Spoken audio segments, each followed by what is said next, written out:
লাঙ্গলবন বাংলাদেশের সনাতন ধর্মাবলম্বীদের মহান পবিত্র তীর্থস্থানগুলোর মধ্যে শ্রেষ্ঠতম।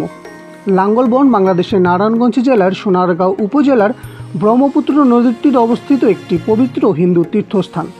চৈত্র মাসে শুক্লপক্ষের অষ্টমী তিথিতে পূর্ণ স্নান অনুষ্ঠিত হলেও 2024 সালের পূর্ণ স্নানটি অনুষ্ঠিত হবে বৈশাখ মাসের 3 তারিখে। এ সময় অসংখ্য পুণ্যার্থী ব্রহ্মপুত্র নদীতে আসেন পূর্ণ স্নানের উদ্দেশ্যে।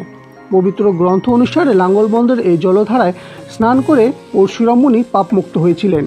শাস্ত্রোক্ত পরশুরাম মুনির পাপমুক্তির কথা স্মরণ করেই বহু বছর ধরে পুণ্যার্থীরা এই অষ্টমী পূর্ণ স্নান করে আসছেন। মনে করা হয় অষ্টমী তিথিতে জগতের সকল পবিত্র স্নানের পুণ্যগুলো এই নদীতে মিলিত হয়। আজ আমি আপনাদেরকে পবিত্র লাঙ্গলবন্দের সকল মন্দিরগুলো দর্শন করানোর চেষ্টা করব।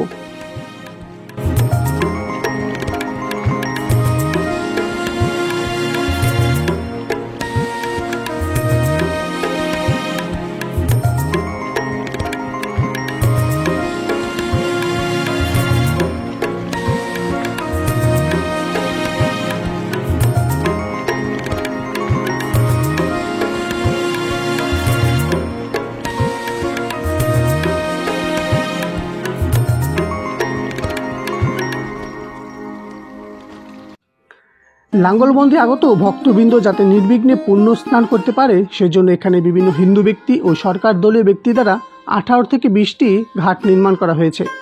এই ঘাটগুলোর বিভিন্ন নান্দনিক নাম রয়েছে: অন্নপূর্ণা ঘাট, প্রেমতলা ঘাট, কালীঘাট, জয়কালী ঘাট, ভদ্রেশ্বর ঘাট, গান্ধী ঘাট, শঙ্কর ঘাট, শেখর ঘাট ইত্যাদি।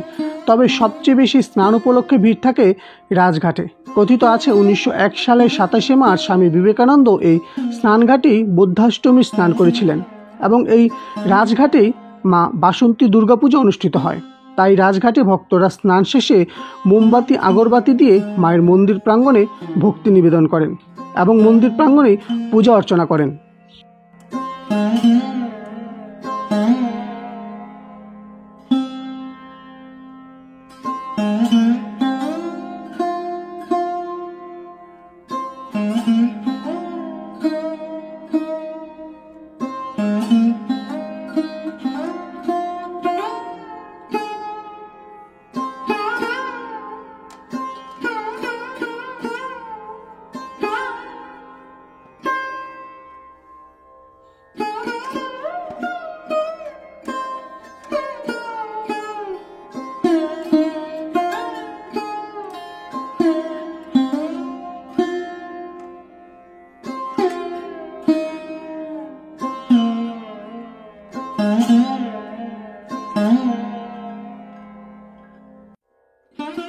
লাঙ্গলবন্দের 2 থেকে 2.5 কিলোমিটার পথের বিভিন্ন স্থানে অসংখ্য মন্দির রয়েছে, যার বেশিরভাগই মা কালী মন্দির।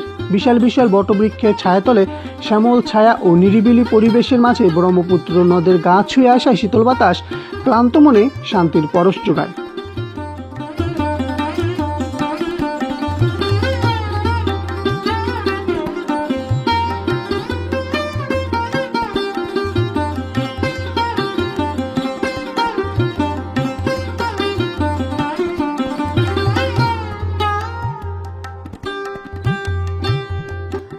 লাঙ্গলবন্দের অত্যন্ত সুপরিচিত স্নানঘাট গান্ধীঘাট। এই ঘাটে আছে 1406 বাংলা সালে নির্মিত মা কালীর প্রাচীন মন্দির, আছে হিন্দুদহ সৎকারের স্থান। আয়তনে কিছুটা ছোট হলেও উৎসব উপলক্ষে কালী মন্দির প্রাঙ্গণ থাকে কানায় কানায় পরিপূর্ণ।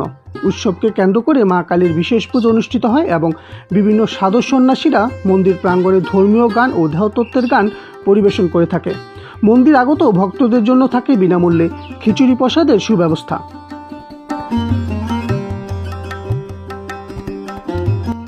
ভারতের মহান রাজনীতিবিদ মহাত্মা গান্ধীর নাম অনুসারেই এই ঘাটের নামকরণ করা হয়েছে গান্ধীঘাট।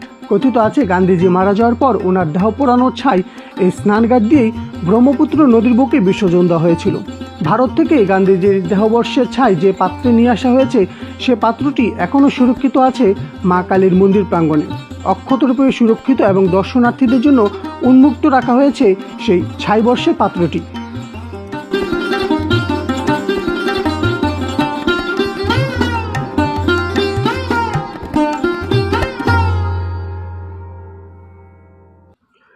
পুণ্য স্নানকে কেন্দ্র করে বিভিন্ন মন্দির প্রাঙ্গণে দেবদেবীর প্রতিমা তৈরির কাজে ব্যস্ত সময় পার করছেন কারিগররা। মেলা উপলক্ষে প্রায় 4 থেকে 500টি বিভিন্ন ধরনের দোকান বসে, যার মধ্যে উল্লেখযোগ্য হচ্ছে খাবারের দোকান। যে যার জায়গা নির্ধারণ ও দোকান তৈরির কাজে ব্যস্ততা লক্ষ্য করা যায়।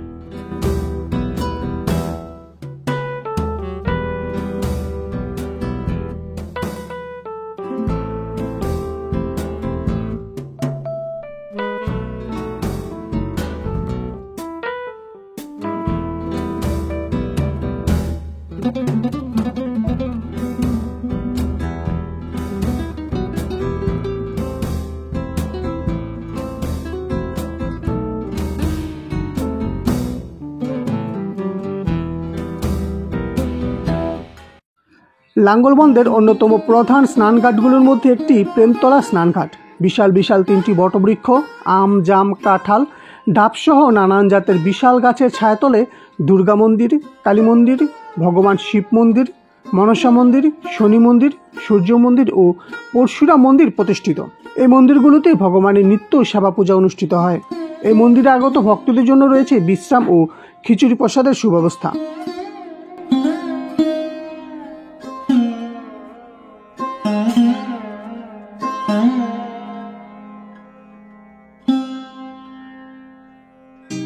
পবিত্র লাঙ্গলবন্দের বর্তমান সময়ের মূল আকর্ষণ ব্রহ্ম মন্দির। এই মন্দিরটি বিশাল একটি বটবৃক্ষের ছায়াতলে নির্মিত। 1998 সালে নির্মিত ভগবান ব্রহ্মা, বিষ্ণু ও শিব মন্দিরটি এখনও অনেকের কাছে অজানা। সমাজের বিভিন্ন শ্রেণী পেশার মানুষ মন্দিরটি নতুন করে নির্মাণ করতে গুরুত্বপূর্ণ ভূমিকা রেখেছে। এই মন্দিরটিতে ভগবানের নিত্যদিনের সেবা পূজা অনুষ্ঠিত হয়। উৎসব উপলক্ষে ভগবানের বিশেষ পূজা ও খিচুড়ি প্রসাদের ব্যবস্থা থাকে। দূর দূরান্ত থেকে আগত ভক্তরা বিশ্রামের জন্য এই মন্দিরটিতে আসতে পারেন। অনেকের কাছে অজানা থাকায় ভক্তের ভিড় কিছুটা কম থাকে এই মন্দির প্রাঙ্গণে।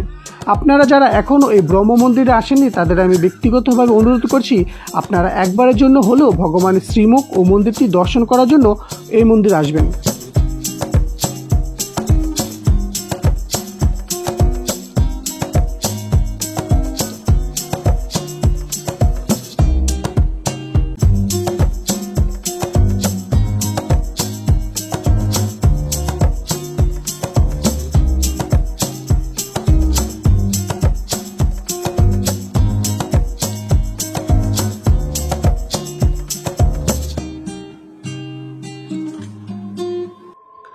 লাঙ্গলবন্দের সবচেয়ে প্রাচীনতম স্নানঘাট কালীবাড়ি স্নানঘাট, যা 2024 সালে নতুন রূপে প্রাণ পেতে যাচ্ছে। বিশাল 2টি মঠ ও কয়েকশো বছরের পুরনো কালী মন্দির রয়েছে এই ঘাট প্রাঙ্গণে। ধ্বংসের মুখে জীর্ণশীর্ণ মন্দিরটি নতুন করে সংস্কার করা হচ্ছে। জানা যায় 1971 সালের যুদ্ধ চলাকালীন সময় এই গ্রামের হিন্দুরা প্রাণ বাঁচাতে ভিটেমাটি ও মন্দিরটি ফেলে ভারতে চলে যান। 1972 সালে কিছু মুসলিম পরিবার এই মন্দিরটিতে বসবাস শুরু করেন। দীর্ঘ 52 বছর পর মন্দিরটি হিন্দু মন্দির হিসেবে পুনরায় স্বীকৃতি ও দখলমুক্ত হলো।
2024 সালের মহা অষ্টমী পুণ্য স্নানটি অনুষ্ঠিত হবে বৈশাখ মাসের 3 এপ্রিল মাসের 15 তারিখ রোজ সোমবার। মহাপবিত্র লাঙ্গলবন্দে আসতে হলে ঢাকা কুমিল্লা মহাসড়কে লাঙ্গলবন্দ বাস স্ট্যান্ডে নামতে হবে। সেখান থেকে পায়ে হেঁটে মাত্র 10 থেকে 15 মিনিটের মধ্যেই এই পবিত্র স্থানগুলোতে আসা যায়।